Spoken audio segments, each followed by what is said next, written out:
Okay, so I'm back with a quick update on the veto that Mike DeWine did on the ban against gender affirming care and restricting transgender women and girls from participating in sports teams. And it's what you would expect. So, anyway, to the article.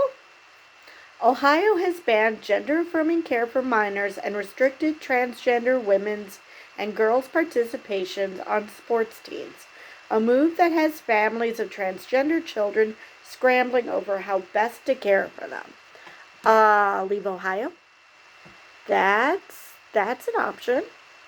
Unfortunately, I wonder how many of these families can actually do that. The Republican-dominated Senate voted Wednesday to override GOP Governor Mike DeWine's veto. The new law bans gender-affirming surgeries and hormone therapies and restricts mental health care for transgender individuals under 18. Okay, now, these are the same people who say that being trans is a mental illness. I mean, think about this for a moment. If it was a mental illness, why are you banning mental health care?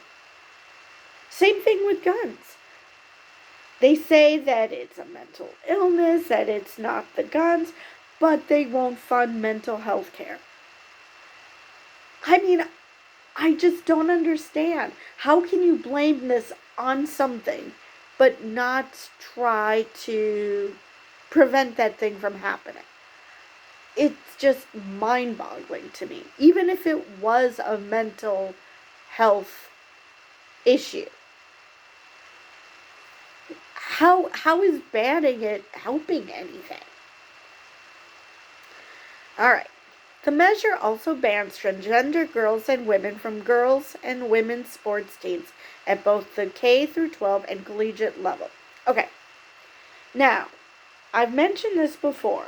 I can understand if this happens post-puberty, because there becomes a difference between male and female bodies, especially if those males have undergone male puberty.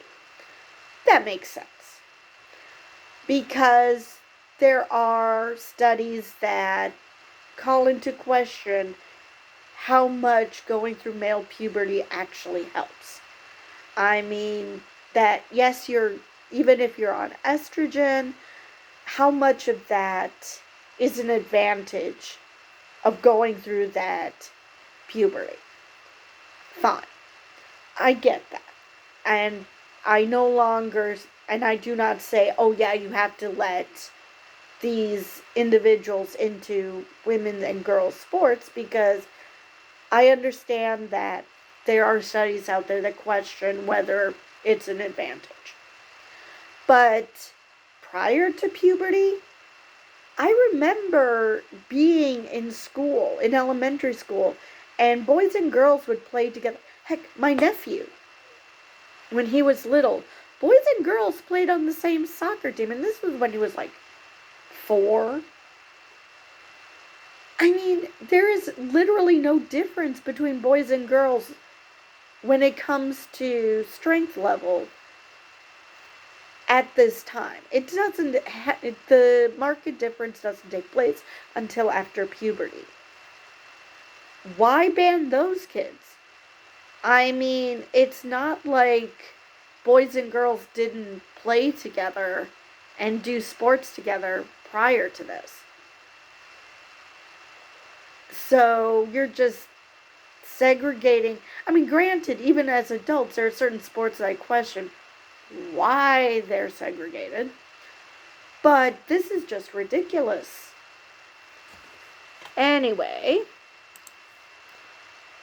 the override cleared the chamber 24-8, mostly along party lines, which should come as no surprise, save Senator Nathan Manning, a Republican from Cuyahoga County, who has consistently broken from his party on the issue. In case you think that all Republicans have completely lost their minds. There are still some decent ones. Unfortunately, the way things are going, it seems like there are fewer and fewer, but they exist.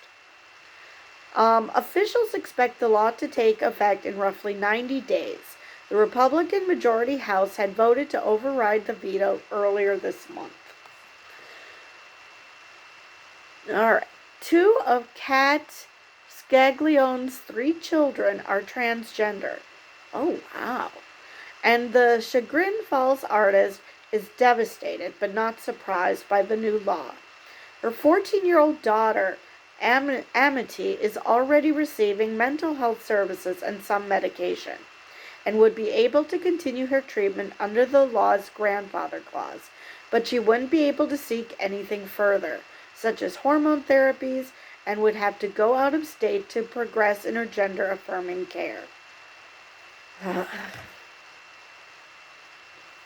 Scaglione and her partner, Matt, are even considering moving their family out of the state entirely. Probably a good idea. Despite recently buying a house in a school district and community that's safer for Amity and her 10-year-old sister, Lexi, who is also transgender. They don't feel welcome in Ohio and don't see that changing anytime soon. And I am just so afraid at the fact that Trump might become president and how much worse things will be for the entire LGBT plus community, not just trans people, but starting probably with trans people. Even as we settled in and have good things right now, we're constantly looking over our shoulder, waiting for something to change to the point where we have to get out now, Scaglione said. It's been hard to move somewhere and try to make it home, while you're constantly feeling like at any moment you may have to flee.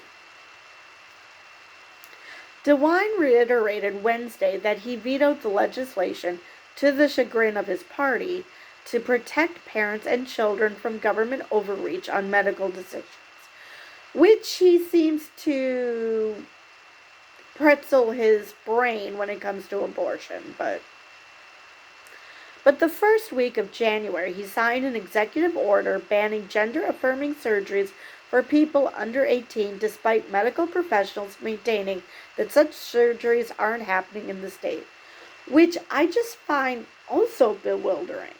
Why did you veto the previous legislation if you're just going to turn around and ban it anyway? I'm just very, very confused. He also proposed administrative rules, not just for transgender children, but also adults, which has earned harsh criticism from Democrats and LGBTQ plus advocates who were once hopeful about his veto.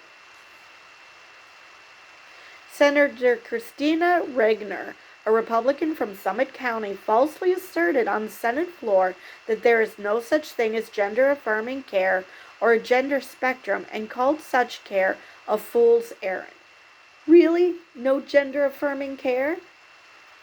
Do you go to see the gynecologist? Yeah? Do you get a mammogram?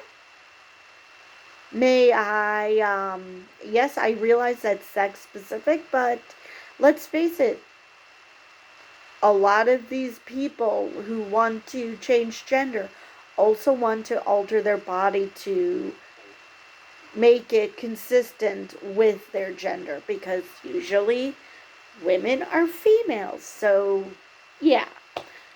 Guess what? Her comments earned the boos and loud protests of LGBTQ plus advocates, all carefully watched by State House security. One advocate, while singing that Jesus loves transgender children, was escorted out of the Senate chamber. Okay. At least 23 states have now enacted laws restricting or banning gender-affirming medical care for transgender minors, and many of those states face lawsuits. Courts have issued mixed rulings. The nation's first law in Arkansas was struck down by a federal judge who said the ban on care violated the due process rights of transgender youth and their families. Oh, that's interesting. The care has been available in the United States for more than a decade and is endorsed by major medical associations. But apparently the Republicans don't care about things like that.